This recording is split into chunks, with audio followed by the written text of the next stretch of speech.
Yo, what's up guys? You're back with your man TechNick, your go-to guy for videos on the latest tech. Now today it's not so much about the latest tech as in right now, but this is still the latest tech from Huawei which dropped at the end of 2018. I have the Huawei Mate 20X and the Huawei M Pen, which is specifically designed for the Mate 20X itself. Now this is the 8GB of RAM, 256GB variant from China. I have the midnight blue variant over here for you guys, and it looks epic. It is one huge device. This is a 7.2 inch AMOLED, yes, AMOLED, 1080p display. I would have happily paid more for this device if it had a 1440p display on it, like the Mate 20 Pro. It also does not have IP68 certification, meaning it cannot go underwater. But if you do drop your drink on it, or you take it out in the rain, or you drop it in some sand for the sandproofing, it is IP53 water rated. The other thing it doesn't have is wireless charging, like the Mate 20 Pro, but other than that, that's it guys. It has a huge 5000 milliampere battery, that massive screen, and it is AMOLED. Since the standard Mate 20 is not AMOLED at all, this does have an AMOLED panel, though it is more expensive. It is what you would say right in the middle, and it has the same cameras as the Mate 20 Pro, not the lesser cameras that you get with the standard Mate 20. So guys, without further ado, let's go. So let's go ahead and start with the unboxing. It is a mammoth size of a phone, but you know what? It actually feels the same size as the Honor Note 10 that I recently reviewed, and that is a smaller screen, but it does have quite a big top and bottom bezel. So we'll get to the phone in a minute. I'm going to put it to the side. So it's not my favorite kind of cover, these normal little cases, these silicone cases. I would get another one. But this is still a great slim cover, and it's really cool to see that they still include these for free in the box. A pair of earphones now. There is a headphone jack here, so there's no need for the Type-C, and there is the 3.5mm jack that can go straight into the phone. USB 3.1 Type-C cable, and then last but not least, we have the Huawei Supercharge. Now this supercharger is not the same one that you get with the Magic 2 and the Mate 20 Pro. That has a 40 watt supercharger. This is just a 22.5 watt, which will still boost this phone from 0 to 100 in around 2 hours with that massive 5000 milliampere battery, and you will still get around 40 to 50% battery life from just 30 minutes of charging. There is the M Pen over there, and it is pretty big. I mean, it actually feels like a normal sized pen. It's actually really cool though. It's got this quality feel to it, and it comes with 2 extra tips over there. I'll talk about this in my mini review now soon as well. Let's have a look at the phone itself. Now, taking a look at the back of the phone, you can see over here, it's got this wonderful blue back over here. So opening this up, you can have a look at that. It's almost, oh, it's got that nice textured back. Such a nice feel. I wouldn't want to put a cover on this. And you can also see it doesn't really pick up many fingerprints, which is really, really great. You actually have the triple module setup over here, which is the exact same as the Mate 20 Pro. You see at the bottom over here, we have a single firing speaker, and we have the USB Type-C 3.1 port over here. No need to put a headphone jack in here though, since there is one of those right at the top over there. There is a 3.5mm headphone jack, and then you also have another speaker over here for Dolby Atmos, which is great. So you have dual channel stereo speakers. So we have the dual SIM tray on the left hand side here. Like I said, there's no micro SD card support, but you can throw in a nano SD card from Huawei themselves. So taking a look at the right, we actually have the volume rocker over here, which is great, and then we have a textured power button over here, and it has a bit of a red color, which is pretty cool as well.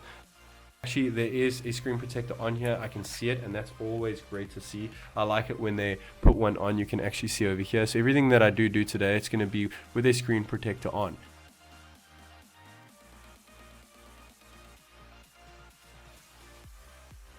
And we're in.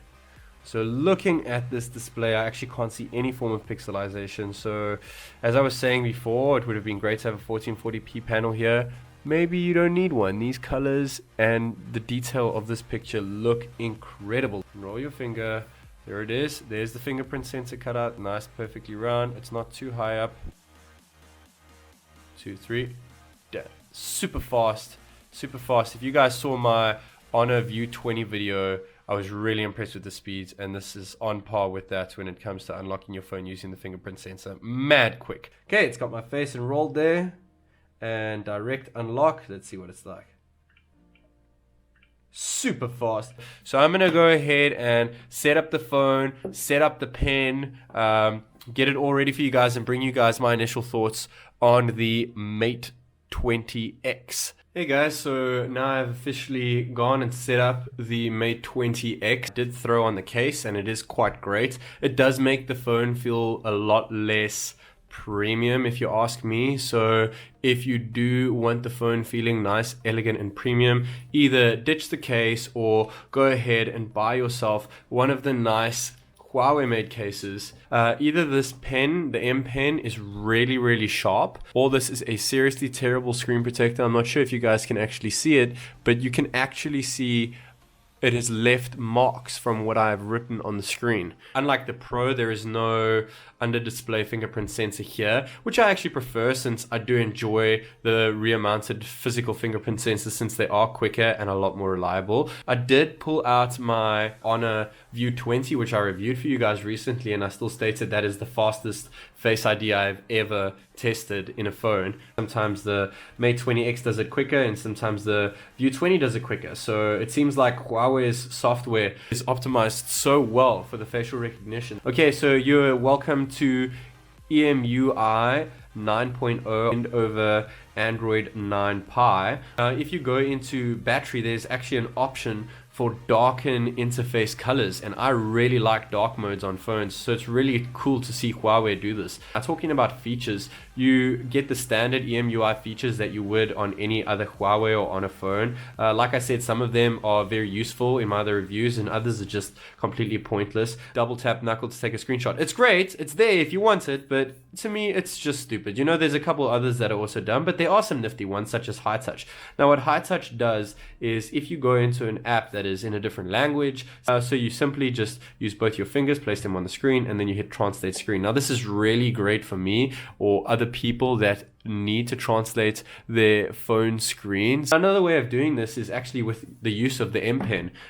So if you hold down the button and then hold down on the screen, the same thing pops up like it does with High Touch, enabling you to translate the screen. Pen is great, I must say. It has a really nice premium feel to it, and it feels a lot better in hand compared to the S Pen found on the Galaxy Note 9 because it's bigger, so it naturally fits in your hand better. But it is really loud.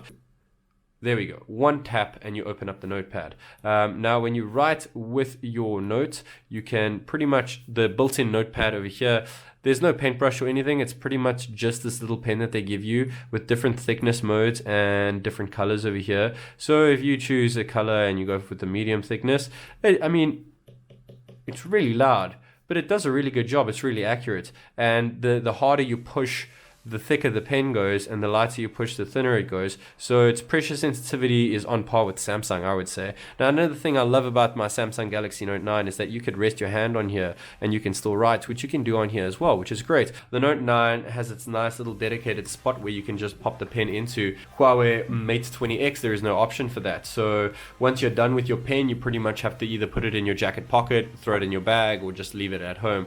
So that is a bit of a bummer if you ask me, but then again, you don't even have to buy it. So if this is not your cup of tea, you don't have to get it with the phone. Another thing is it doesn't work if the battery is flat, and out the box it was flat. So you have to use your USB Type-C charger to charge it. It does have a Type-C port over there. Now that's cool, but like the Samsung Galaxy Note 9, you just pop the pen in there and it charges it, barely trickles any battery away from the device itself. Now speaking about the display itself, you have this wonderful teardrop notch style here, which is definitely better than the big square notches that you have out there, such as on the Mate 20 Pro, but the Mate 20 Pro houses a 3D face unlock feature, which this does not. So looking at the notch styles here, the Galaxy Note 9 has no notch whatsoever, and that's because it has bigger bezels at the top and bottom, and the View 20 has a notch, but it is this all new hole punch cutout notch, which I really like, and that would have been really cool to see on the Mate 20X over here, because to me it's just a lot more subtle and you don't really notice it as much. When you take a look at Samsung's AMOLED display over here, you could just see the Samsung panel is just streaks ahead of the Mate 20X. I have dropped the panel on the Samsung display to 1080p resolution, so it is outputting the same as the 20X over here, and you can actually see the quality difference with the two screens, and that is probably because this has a 1080p display on it and it is a much bigger screen, so the pixels per inch are a lot less, and you do notice it when you compare it to other phones, but when you're just using it, I can't see any pixelization or problems with pixel density here whatsoever. So there's Dolby Atmos, and they have this smart option where it picks up if you're watching a movie or music based on the kind of app that you're using. The speakers are on the either bottom side of the phone, so if you block the one, that's standard sound from any phone. But you can hear the right hand one is definitely louder than the left hand one, which sucks a bit. So now my only issue with this is that when you're playing a game, you're holding the phone like this, so it's easy to block the speakers. The good thing is that you can flip your phone around and then you won't block them since they're at the top here. But then you have the notch on the right hand side. So here's the Mate 20X. And then if we flip it to the Note 9 here, flip it back. It's just a lot softer on the Mate 20X, even though we have these two speakers over here.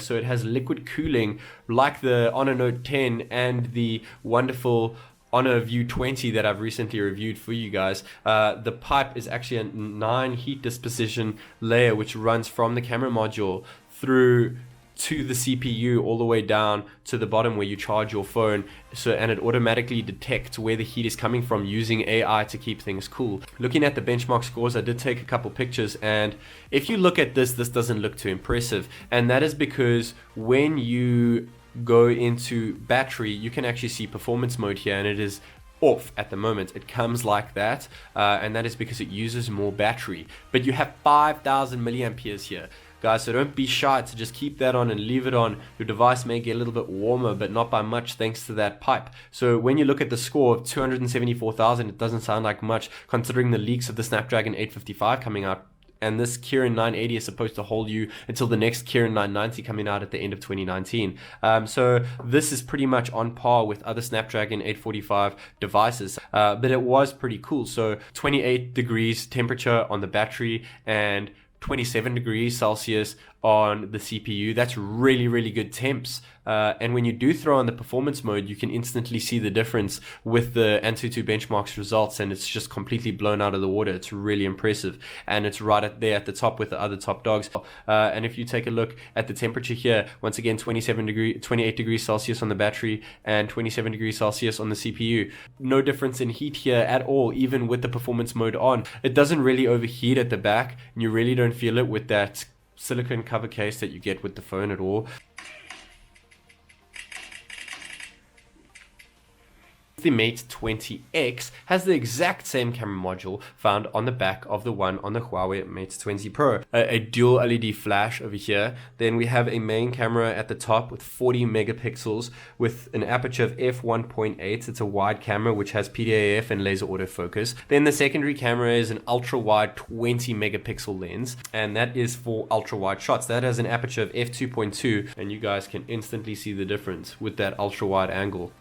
It's night and day, guys. It's amazing to have this feature, so much better than a monochromed lens. And the last one is a telephoto lens, which enables you to use optical zoom, up to 3 times optical zoom there. And that is running at an aperture of f2.4. There is the 1 time zoom, and there is 3 times zoom. You are limited to 1080p 60 frames per second or 4K, but 4K is limited to just 30 frames per second. So bear that in mind when you decide to take video recordings, but as we've seen on the Mate 20 Pro before it does take some incredible videos. Slow motion can be captured at 960 frames per second. Now, speaking about the battery, we do have a 5,000 milliampere battery, and I'm really excited to see this in my battery drain test, so stay tuned for that, guys. We do have Huawei Supercharge. Now, you don't have the 40-watt supercharger that is paired with the Mate 20 Pro and the Honor Magic 2, but you do get the same 22.5 watt charger that you find in the regular Huawei Mate 20 and in the Honor View 20 as well. So it does charge it relatively fast. I'll be throwing it in a charging test as well, so stay tuned for that one too, guys. So guys, that's a wrap. I hope you enjoyed my unboxing and initial review